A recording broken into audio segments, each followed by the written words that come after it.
Well, hello, internet friends near and far. Welcome to another episode of Parks and Conversation. This is a podcast where we talk about an episode of Parks and Rec, and then we converse. My name is Jason, and I'm joined all the way across town by the power of the internet, by my friend Jeremy. Say hello, Jeremy. Jason, how's it going?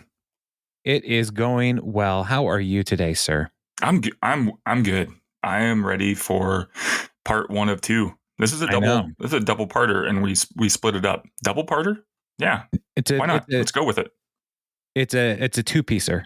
Two-piecer. Double piece. It's a 2-piece chicken nugget. Let's go. Yeah. Hey, speaking of chicken nuggets, have you had the Grimace meal yet? I haven't. I've seen it. Did you? I did have the shake, and because you can only get the shake with the meal. Right. Is it flavored differently? Yeah, it's berry. Oh. It's good. All right. I did not get chicken nuggets, though. Those are the options. Chicken nuggets or Big Mac. And if I have to choose, Big Mac every time. Okay. So, anyway. I know what I'm doing for lunch. Yeah, it's not a bad idea. Okay. I think I'll probably hit up like a local Chipotle or something. Chipotle or a Qdoba. So, I don't know. The authentic pronunciation. Like watching the news and it's like, yesterday in Nicaragua. It's like, listen, Alan, you don't have to like throw on an accent. We know you're a white guy. So, Nicaragua. You have the pasta fagioli like everybody else. That's Mike Birbiglia. Yes. Mike the pasta Birbiglia. or yeah. Anyway. Man, I love Mike Birbiglia. Yeah. So what episode is this? Well, yeah, that's what we're doing. We are on season 7, episode 3, and this episode is called William Henry Harrison. And I just love the audacity of naming an episode after a person who was president for only 32 days, 31 days, whatever it was. It's pretty bold. They've named more with less. I don't understand what that means. Yep. Well, okay. The audacity. So yeah, I like the title, just naming it William Henry Harrison instead of saying like trying to preserve the land. I don't know, giving it some kind of like meaningful title. Like William Henry Harrison, I'm going to say it. This is a hot take. Was a joke to begin with. He was not very, he was never going to be a good president because he had nothing, no policy, nothing, just a big tin ball. Right. Yeah. I was going to say, it had big tin ball and a jug band. Mm-hmm. And that was it. Some hats. And a possum wig.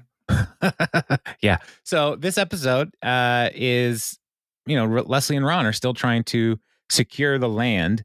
The Newport Land. And so Leslie is trying to find some kind of historical reason to preserve the land.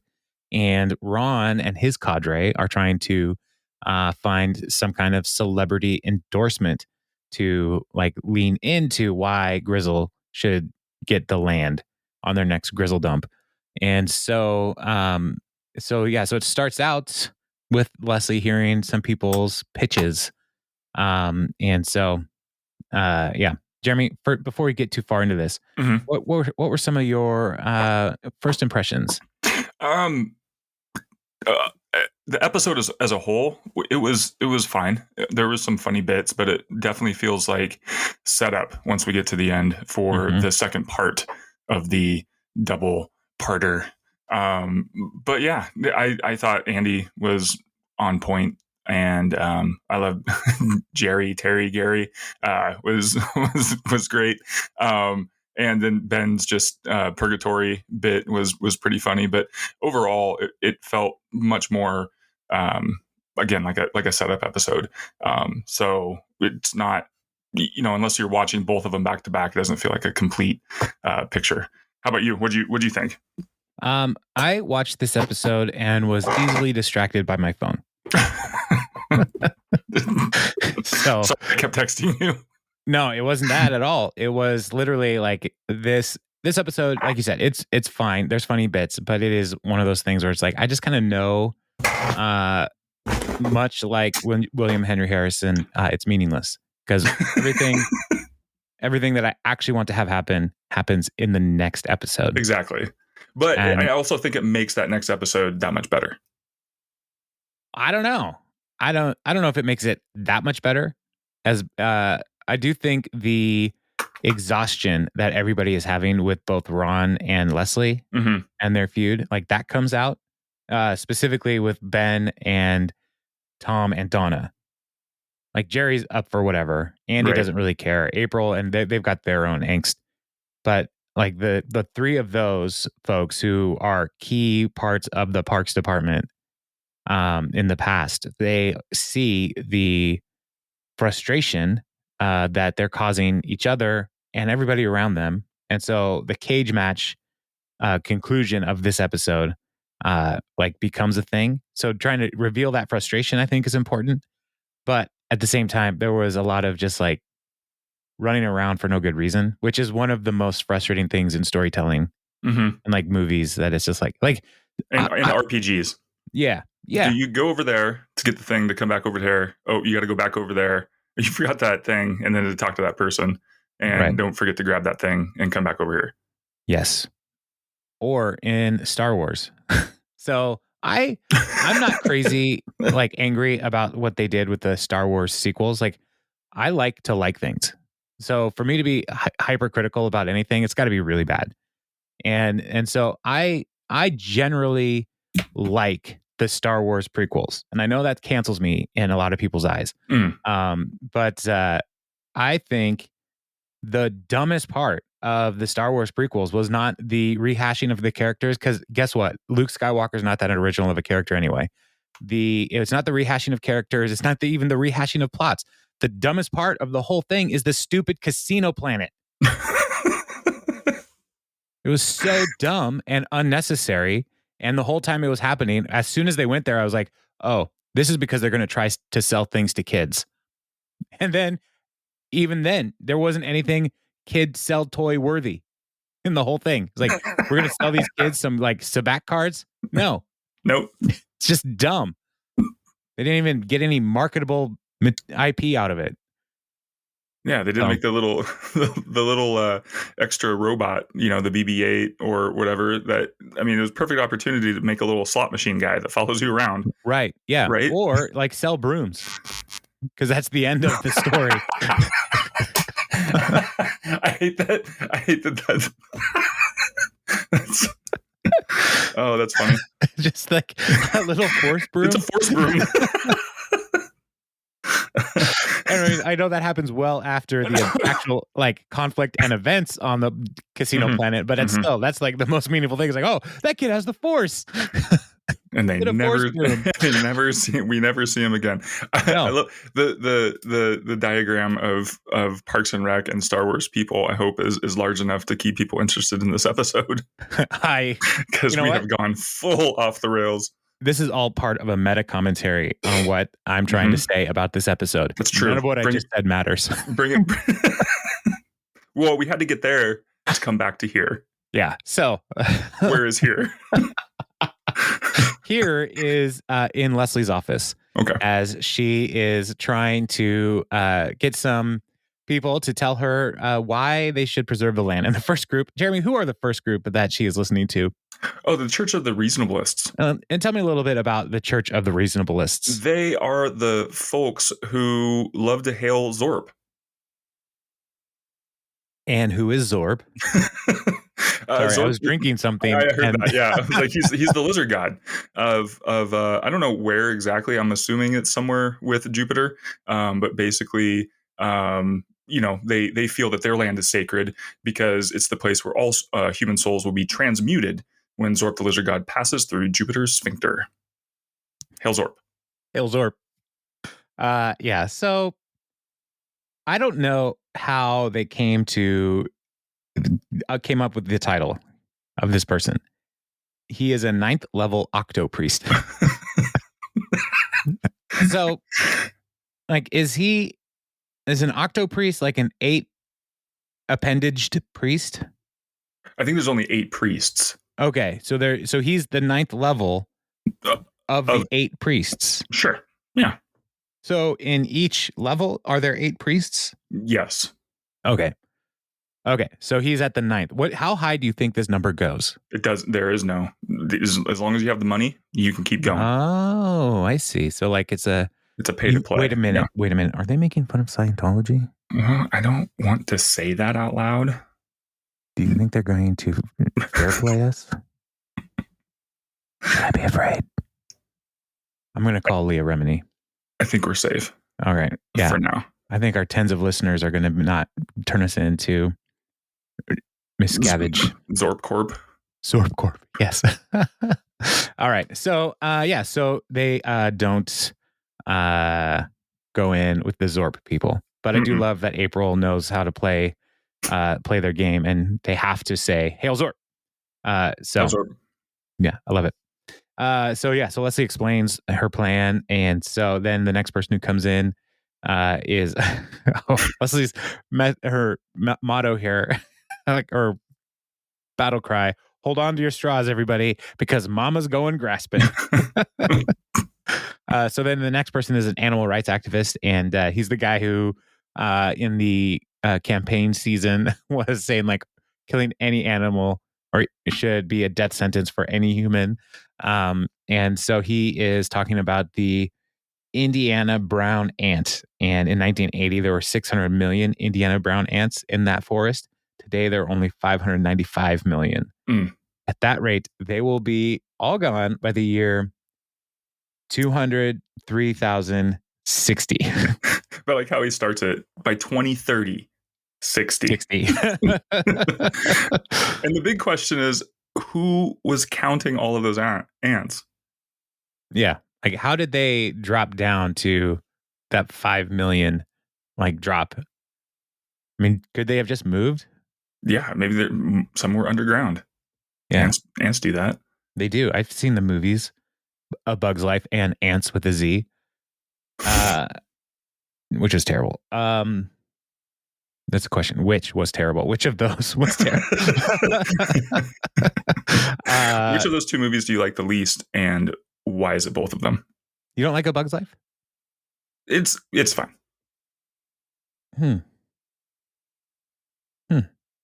But Ants is way worse. Yes, accurate. So then the next person who comes in is Herman, the pawn store owner, and he has some ideas for the land. He wants to open up an amusement park with rides and food and sexy cartoon characters and call it Disneyland. How did you get in here? I broke a window. Dun, dun, dun, dun. I love that Herman's idea: park, rides, food, and sexy cartoon characters, and call it Disneyland, makes me question, does he think right that the current iterations of these cartoon characters at Disneyland are sexy? Or is he trying to make those more sexy? Like he's trying to... I think a little A, a little B. All right. Okay. Yeah. Herman's a weird dude, though. And also, one thing that we missed last week is that Herman Lurpus, right? Mm-hmm.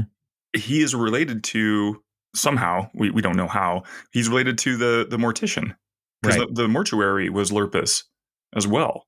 And I think there's a moving company in Pawnee that's Lurpus. So I think the Lurpuses they're major players in Pawnee. They're like the Illuma Lurpus. Hail Zorp. Yeah. I would love to get a family chart of Pawnee. Like if they're like, sometimes different TV shows have a show Bible that has all the content that like makes sense of the world, that it's not all going to get into the show. I would love to get the Pawnee show Bible and to see if they've actually charted out, like, what if Herman and Dave, or Dan, it's Dan, what if Herman and Dan are brothers, right? Like the contrast between those two people. And what if and what if all of the stuff that gets at his pawn shop is from off of all the dead people? He's a grave robber. He's a grave robber. Because his brother hooks him up. So it's not even a grave robber. It's like a cremation robber. He's a fence. Oh my gosh. We're going to break this conspiracy wide open. Boom. Man, now I'm more worried about the Lurpuses than I am about the Scientologists now. They're all coming for us. Yeah. Listener, don't tell your friends about this episode. Tell them about the other ones, but not this one. But, hey, listener, if you have some conspiracies that maybe are happening that you've noticed in Pawnee, let us know. Like, let's get into it because we only have a few more episodes in this world. So, send an email to parksandconversation@gmail.com or leave a review on wherever you get things. Just the QFC app. Oh, by the way, Parks and Conversations are really great. This is where I leave my reviews. Oh, yes, please. Listener, let's do a review campaign in the most random places. Like Nextdoor and Yelp. The teriyaki was really good, but Parks and Conversations better.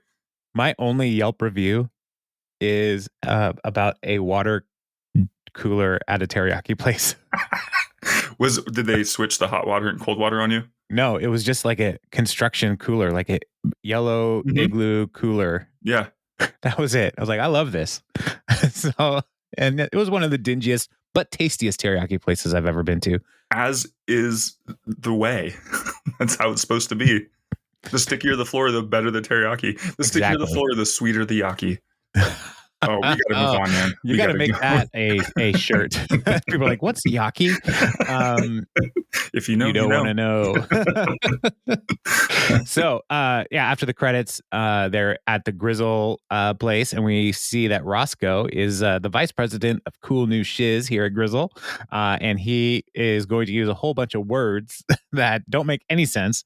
And Tom is going to serve as a cultural translator for Ron. And have we seen Roscoe yet?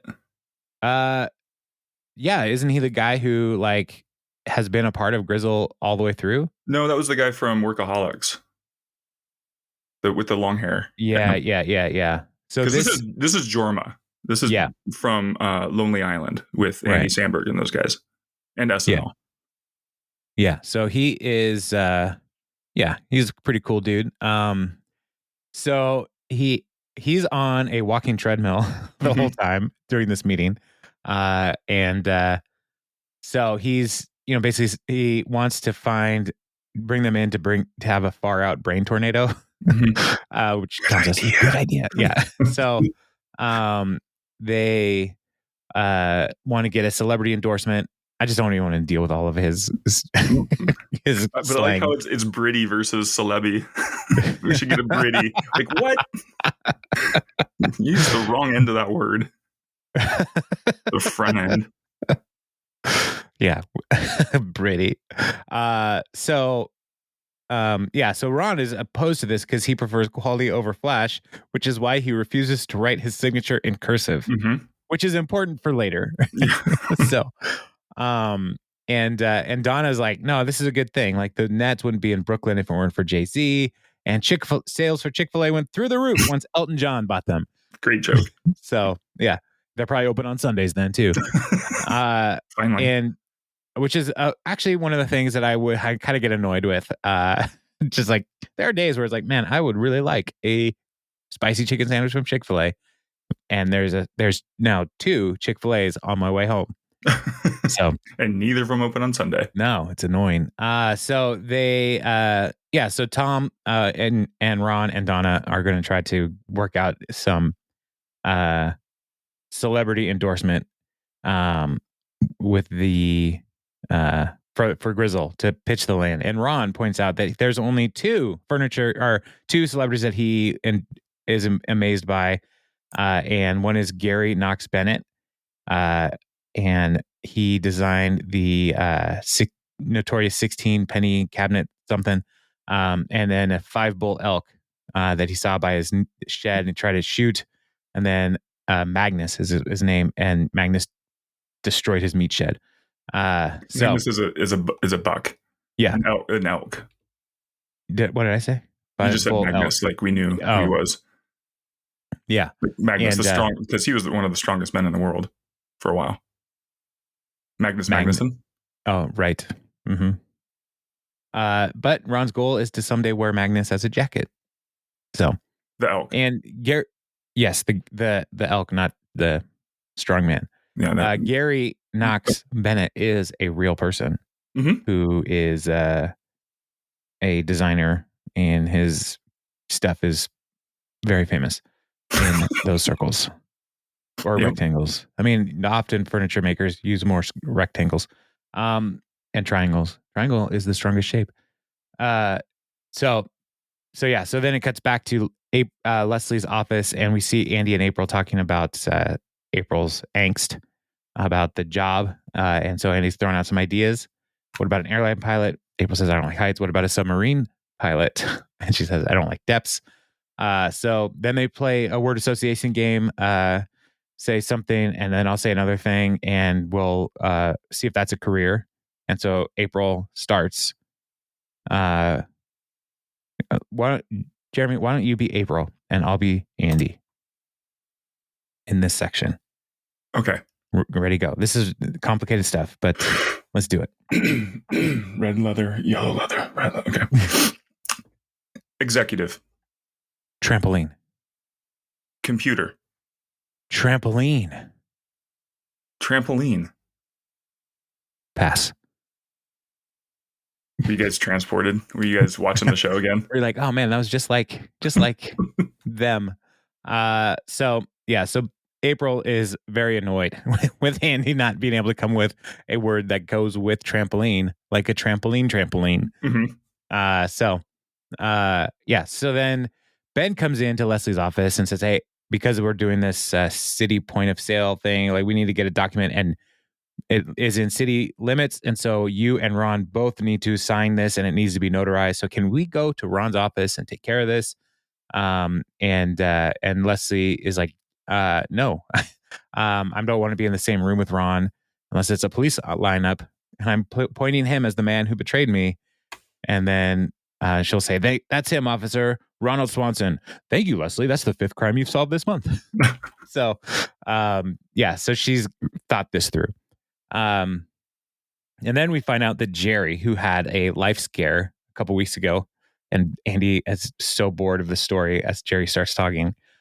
He's like, that life scare, he was in the hospital for a couple weeks and nobody noticed, motivated him to fulfill one of his dreams. And so he became a notary public. So he can go and do all of the signing with Ben, and Leslie doesn't have to go to see Ron. So Leslie's happy with that, and she signs the thing. And Ben just asks, like, how long are you going to go on like this because you're acting like a child? And then she responds, exactly like a child. I was like, no, I'm not. An infinity plus 1 year. So she is a child. So then cut back to Ron's office, and Tom and Donna are there, and they're thinking of their area celebrities that can be a part of this, starting with Purd and Crazy Ira and the Douche. And then Tom's like, Tom Haverford, how'd he get on there? And Donna just like, that's your handwriting. So they Tom's like, these are all great, but we need someone bigger. Anabelle Porter from Bloosh.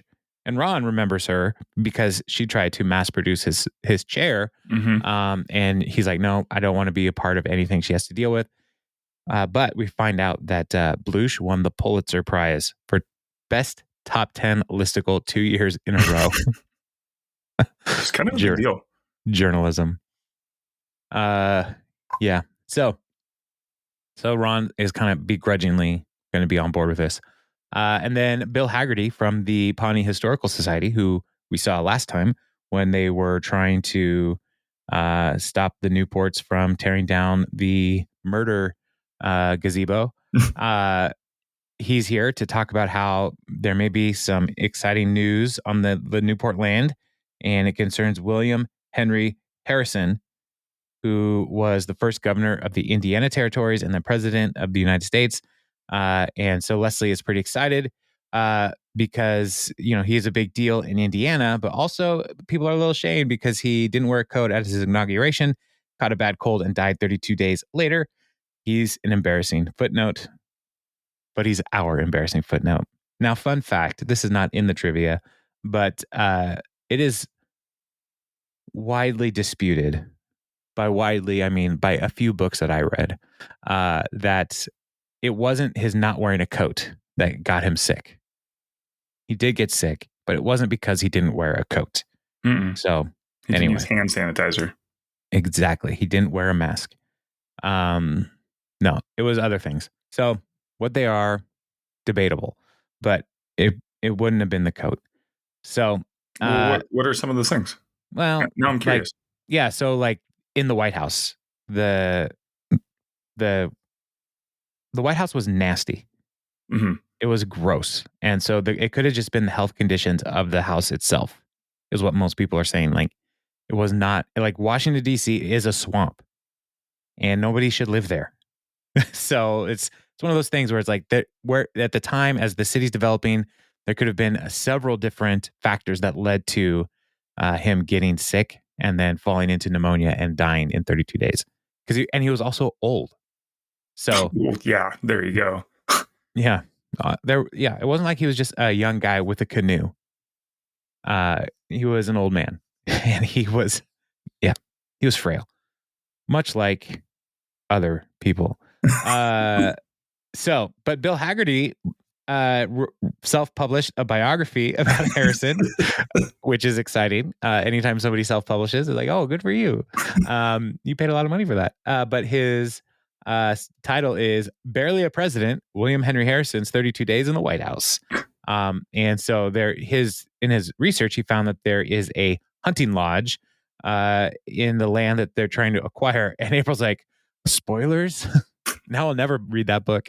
But Leslie sees this as like, oh, if there is a presidential connection to this land, we can lock it down and stick it to Ron's team. And so they start heading out to go there. And Andy's response to this whole story is, that book sounded so boring, I cried a little. So I get that. As somebody who loves books, there are some books that is like, no, that sounds terrible.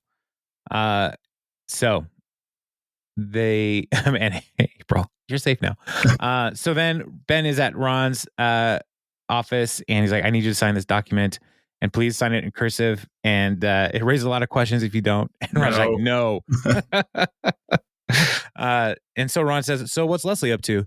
And Ben's like, I can't tell you. And then he just says, okay, fine. Jerry, what's Leslie up to? Jerry just says, oh, she's trying to find a historical reason to earmark the land for preservation. Terry, come on, man. Come on. And so this gets Ron more in favor of getting the celebrity endorsement. And so, because he knows he needs to lock this land down. So let's go to let's go get Anabelle Blush. Her name is hard to say. So they're gonna go after that. Tom also is excited because he wants to pitch his toddler cologne. And Ron can maybe invest in that as well. This tagline is spritz spritz, baby, you smell good. Oh, that's so gross. If you could imagine a toddler cologne, like what would you want it to smell like? Like Old Spice, like a grandpa? Like what do you want a baby to smell like? Benjamin Button for I don't know. More baby smell. Babies smell good. I mean, that's out of context quote. That's weird. I don't know. I haven't thought about it. What would you want a baby to smell like? I don't know. Ribs? No, I don't. No, I don't want a baby to smell delicious. Probably just like baby powder, but you know, because put some of that on them. Well, I guess baby powder is dangerous now. It's a cancer causer. Yeah, that's the one. So yeah, I guess we're not supposed to be using that on babies. Man, our generation, old people. Or anybody. We never stood a chance, did we? No. I mean, someday we'll be old enough to say, when I was a kid, and that day is now. Anyway, so they get out to the land, and it is a dump. So it's just basically the foundation and some bricks. But Bill Haggerty's like, here we are. And Leslie's like, is this like, here we are. Here's the place where I buried the map that will show us the way to William Henry Harrison's awesome hunting cabin. He's like, nope, this is all that's left. And April's into it. And she's like, this place is awesome. Let's, Andy, let's sell our house and buy this one. And Leslie is like, this is nothing. It's slightly more than the next guy, but this is garbage. And literally, there's a bag of old hamburgers over there. And Andy's like, what? How old? So he starts to investigate the bag of hamburgers. But Leslie's desperate, and she's like, we need to figure out how to use this old pile of bricks, gather everything you can, and then we'll go over to the museum in Vincennes. And Bill Haggerty's like, oh, I volunteer there part-time. And then Andy's like, I found an historical artifact, William Henry Harrison's wig, and he holds up a dead possum while he's also holding an old hamburger. And Leslie's like, Andy, put that down. Cool. And he puts down the hamburger. So then Ben is and Jerry are talking, and Jerry points out that there's a page missing from the dark document, so they have to go and get the signatures again. And Ben's like, can't you just say it was there? And Jerry, like, you're asking me to lie. I signed an oath, Ben. And then a different notary notarized the oath I signed. It's notaries all the way down. Yeah. I mean, notarized things, I get it. You want to prove the identity of the person signing the thing. But the first time I ever went to a notary, like, the dude was so intense about watching me write my name. I was overwhelmed. So, yeah. But I mean, Jerry's taking this Terry is taking this very seriously. So what are you going to do? And then they get to the museum, and April points out that William Henry Harrison is ridiculous. They can't even fill a small museum with real stuff about his life because he was so lame. And so they have like a coat he wore at the a coat that he could have worn at the inauguration. I thought that was hilarious. That is pretty fun. Like, that's the thing that killed him, not wearing a coat. But if he had worn a coat, this is what it looked like. And then also, this room is other things that were famous for a month. And so just different pop culture things, like Balloon Boy. Yeah. Harlem Shake. Yeah. And is Chumbawamba Tub Thumping is playing in the background. Yeah. And then she's like, on a side note, admission to this museum costs $14. So it's a total ripoff. And then visit the other famous Harrison's exhibit. And so there's George Harrison, and Andy doesn't know who George Harrison is. Like, who is this? And the Harrison Ford cutout, and April is into Harrison Ford. So it's not even last name Harrison's. So Leslie's excited though. This place is great. Let's get everything we can. And they have this big tin ball that they would roll around towns and singing about Tippecanoe and Tyler too, to drop a crowd to come and vote for William Henry Harrison. And so it was all garbage. And Andy is like, Leslie points out, people would come for miles just to see this big ball. And Andy's like, was there something inside the stupid ball? Like a giant hamster? And Leslie's like, no, this is what we have to work with. Okay. So they get as much going for quantity. Yeah. They get as much as they can to try to leverage the Harrison connection. And so cut to Tom and Ron and Donna at the Blush headquarters, and Tom is like in heaven. He's like, this is what heaven would be like, right down to the unisex linen tunics. Mm-hmm. And Anabelle comes out, and she is all Annabelle-y. She was polishing her oyster forks with a cage-free olive oil rub. So, do people generally grow olives in cages? Because it's cage-free olive oil rub. Yeah, I mean, you don't want depressed olives. I guess. Right? You want pressed olives, but not depressed olives. Right. Yeah. I would prefer impressed olives. Whoa, you're gonna do that to me? That sounds great. Consider me pressed. Ron,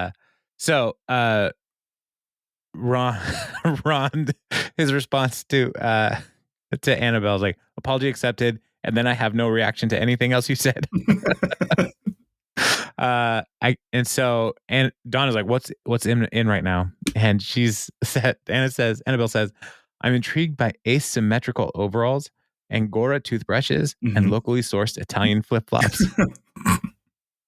Also, there's a flirty trend in beverages. You've had soy milk and almond milk. Try the hottest new craze, beef milk. Oh, so gross. It's like almond milk that's been squeezed through tiny holes in living cows. And Ron just like, that's bleeping milk. No, milk costs $3 a gallon. Anabelle's authentic hand-strained tea-to-table beef milk. That costs $60 a gallon. And there's a wait list. Oh, so gross. So Annabelle's like, I'm extremely jazzed to be part of this Gryzzl bid. Shall we discuss it in my yurt? And so they go and do that. But Ron is about to go, and Ben shows up. Is like, Ron, I need you to sign this thing. All pages accounted for. Just sign right here. And then Ron's like, how's Leslie doing in her quest? And Ben's like, again, I'm not going to tell you her plan. I'm sure you understand. Absolutely. Terry, what's Leslie up to? Getting ready for a big conference. So then again, Ben's like, Terry, come on. And so Ron's like, oh, press conference. All right, we got to do this. We got to move fast. Ron's ready to go. No further discussion. You will be the face of the Gryzzl bid. And so they have a dram of aged grappa, which I'm not really sure. I don't remember what that is. I couldn't remember what it looks like. Cause again, I was distracted by my phone. So Anabelle started signing the documents and Ben is super frustrated because that means he's going to have to start over and print new documents for Ron and Leslie to sign again. And so April then asks back at the museum, Mr. Haggerty is like, hey, I really like this totally unnecessary museum. Is there a curator position I could apply for? And Bill's like, no, everyone's a volunteer, but you get a yearly stipend of 50,000 Harrison bucks, accepted only at that vending machine in the Harrison Museum. And so, yeah, so that's lame for them. Which I think it was like an ancient cigarette machine that was out of order. Mm-hmm. Yeah. So and Andy's like, well, maybe you could start your own museum. And April's like, no, you love everything. The only things I like are dogs sleeping late and weird birthmarks. And you can't make a museum about those. And so, yeah, so that's a bummer for April. She feels lost and, nothing was working out. And so Leslie, again, they're grabbing everything from the museum and they're on their way out. And then Ben shows up. It's like, all right, I've been trapped in hell. And Jerry's like, it's been more like heaven for me. What a day. And so Leslie's like, what's Ron up to? And Ben's like, I'm not going to say. No, you have to tell me. You've legally bound yourself to marriage.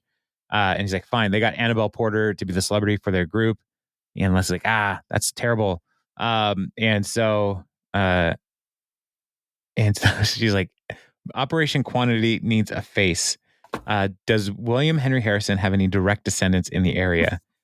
And Bill's like, there's a distant nephew named Zach Harrison. And Andy's like, Zach Harrison? I went to care with that guy. He had terrible BO and he fell asleep and got a boner. Fell asleep. He went with Janine, our counselor, and fell asleep and got a boner. So pretty embarrassing situation. And so let's all right, well, he's American royalty. Let's do this. So they try to get, they're going to try to enlist Zach to be a part of this campaign. And so Ben then and Jerry then are back on their way to get another signature from Ron, and Jerry's regaling him with exciting tales of the way of the notary. They trace their origin all the way back to Rome. No way. Yeah, Calvin Coolidge was a notary. Mm-hmm. So is Calvin Coolidge's dad, and so is his paternal grandfather. Uh-huh. And then it's 2.5 pounds of pressure is what you need to get the perfect stamp. This monthly, well, it's a notary email newsletter. So the it's fun. It's just fun. Yeah.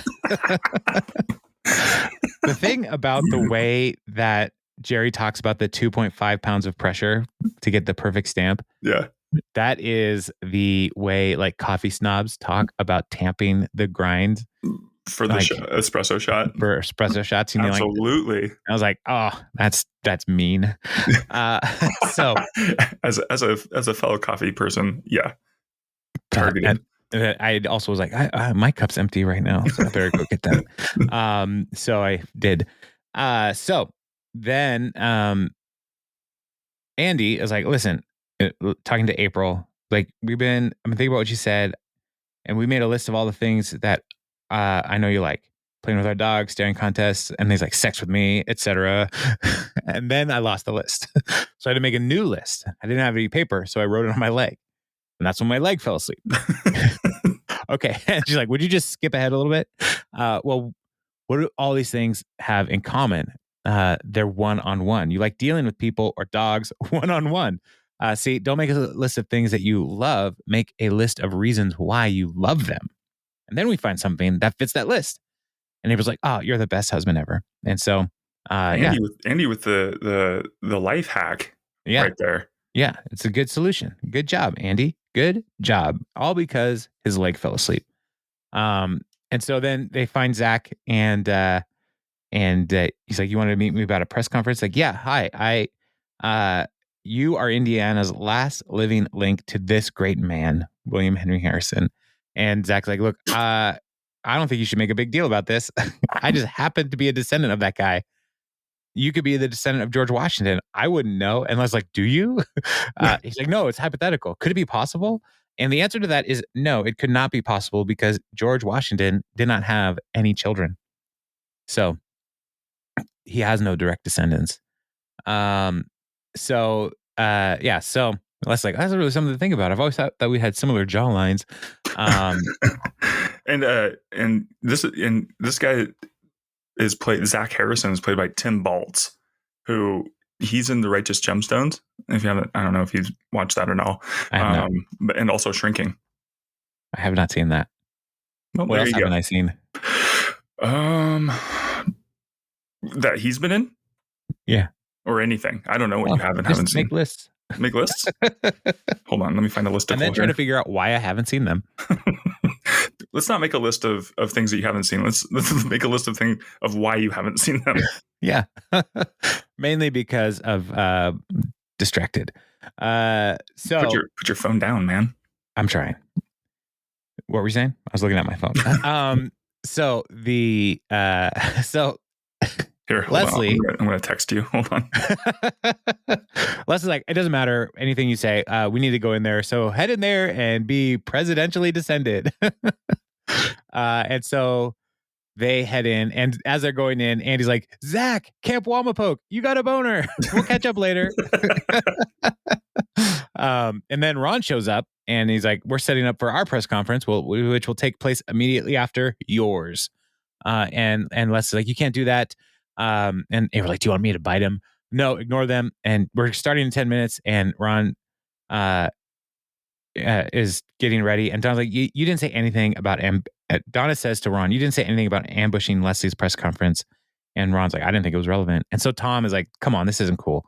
And Ron is like, no, we need to win. This is a competition. Just do your jobs. So Leslie starts this press conference and says a lot about a very little termed person in William Henry Harrison, and then introduces Zach, and he's like, hi, I'm Zach Harrison. And that's like amazing. And Zach what is it like being descendant of William Henry Harrison? Harrison's a pretty common last name. It's like, okay, sit. Get out. And so then Leslie's trying to pitch this whole idea, like, travel back in time with me to 1840 when William Henry Harrison, old Tippecanoe, runs for president, and his campaign rolls this giant tin and paper ball from town to town while Americans everywhere sing along. And then there's a jug band that is singing this song. And it's terrible. And as they're saying all these things, Leslie's like, they're talking about this ball. And then like Little Van is referenced, and she's like, that's Martin Van Buren. Martin Van Buren, he was more interesting than people give him credit for. Anyway, so she's like a jug band hype man. Yeah. She's like P. Diddy for jug bands. Like, what are you even doing here? So, which is how I feel about most of P. Diddy's contributions to music. This would have been fine with or without you. So, is that what that song's about? By you too? Yes. Yep. Sorry, that made me laugh more than it should have. just the thought of Bono like writing a song about Diddy. Like this this song was great. I was like, I wasn't going to push anybody when they're close to the edge. Nothing. And then he was like, it would have been great with or without you. Sorry, listener. Sometimes I make myself laugh too much, and that was one of them. So then Tom starts their press conference. It's like, wow, that was cool. Said some boring idiot from 200 years ago. Who cares about some dumb grandpa and his tin ball? That's the past. Gryzzl's the future. And so they are introducing this whole new idea, and Anabelle Porter Blush, and the sexy lady known in Pawnee as somebody's daughter's dancers. And Anabelle comes out, and her speech is this: fresh, innovative, placemaking, disposable duvets, growth hacking, supermoon, Gryzzl. I'm sold. Now come with me as we binge watch the future. Yes. And Leslie looks at Ron, is like, that was sickening, all flash and no substance. And Ron's like, it was as substantive as your presentation. It's like, no, we had way more quantity than you. And so Ben shows up again. Is like, please, for the love of God, both of you, please sign this. I am in purgatory, and I think I'm a ghost, and I won't be free until I complete my unfinished business. And they're both like, no, I'm not. We're not signing. And it's like, did you hear what I said? No, of course not, because I'm a ghost. And Leslie is so mad at Ron. And he's like, your stupid mustache, your stupid shirt, your stupid name, Ron. That's not even a word. It's not. It's a name. Yeah. And Ron's like, well, I've had enough of your stubborn behavior. Ever since Morningstar, you have been completely unreasonable. And so they become more and more childish. And Leslie's like, you've been unreasonable way before Morningstar. And he's like, you're a stupid, stubborn person that I've ever met. I'm never going to change my mind on that, no matter what you say. And Ron looks at her and says, you're not that good at scrapbooking. Oof. And that is murder. Right for the jugular. Murder in her eyes. Wow. Cuts deep. Well, sometimes it cuts a heart shape. Yeah, especially if I have one of those like stamps die thing. Yeah, because you don't have to cut it out anymore. Yeah. Did your family get into the scrapbooking craze of the early, the late to early 2000s? Oh, absolutely. Yeah. My mother-in-law, big time. My wife by proxy, and so yeah. How about you guys? Yeah, my mom was way into it, and then Kathy was like, maybe I should do this, and then we had children. And we're like, we don't have time or energy to cut cute little pictures. So it's like, no, just tape it to the wall. Yeah. I was going to say, just leave them on your phone like a normal person and look at them. Kathy has been doing this great, like super fun project where she is printing out photos like the olden days. Right. And she's putting them in frames like the olden days and putting them on the wall in our stairwell. Yeah. And she just added a whole bunch last week. Nice. And it's like It's so cute and so wonderful, and also like overwhelming to like look down the hall and like all these people are staring at me because it's like You're it's just a being stared at by confined, your past. yeah, it's a confined space in our Right. stairwell. It's not big open. I don't have bloosh money, Mm-mm. and so yeah, so it's like all these people are staring at you. So if you didn't know what to expect, like, whoa, who are these people? Like if this was like Harry Potter and photos are alive and they like move around, that'd be super scary. Some of those people are you, though. I'm I know, assuming that's you're even in a more lot scary. of You're just feeling judged by yourself the entire time. Why are you Yeah, going back downstairs? right. Like being on Zoom, like I turn my self camera off so I can't see myself because I don't Mhm. need one more person looking at me. That's So too much pressure. too much, too much. So yeah, so they are mad. It's all bad. And Jerry so tries to get one last signing in. right, Does you just sign right here? And they're both like, no. and they they just walk both away. leave. Yeah. So and then Tom's like, wow, they hate each other, like Biggie, Tupac level, maybe even Morgan Freeman and Shailene Woodley level. And I don't know who Shailene Woodley is, but apparently in this timeline's 2017, that's really bad. So, um, so they are back at Leslie's house and, or not yet. So Ben's like, I don't know what to do. This is like a fight, like with the triplets, but I can't give them a toy or stuffed animals that makes them calm down. And so Jerry says like, they've always butted heads. And I just think they just drifted apart since they stopped working in the same office. So then it cuts back to the office and Leslie's like, Ben's like, Leslie, are you okay? Yeah, I just ordered 60 veggie pizzas to Ron's office, which would definitely infuriate him. And Ben's like, I know you're furious, but please come to a neutral site and sit with Ron for 30 seconds so I can get this dumb document signed. And Leslie is willing to do this. And he convinces her by saying, I'll let you rename the triplets Ruth, Bader, and Ginsburg. And so it's like, but I get to sign first. All competition, all the time. And so they head down to in city hall. They go down to what was the parks department, and Ron and Leslie go inside, and then Ben immediately locks the door behind them. And Ron's like, "What's happening? Let us out." And Ben said, "You guys are being ridiculous. This has gone on too far, and you are not leaving this office until you've made peace." And they both yell in unison, "No!" To be continued. Right now. No, Is not what right it now. said on the screen, but not in this episode. Right. Of Parks and Conversation.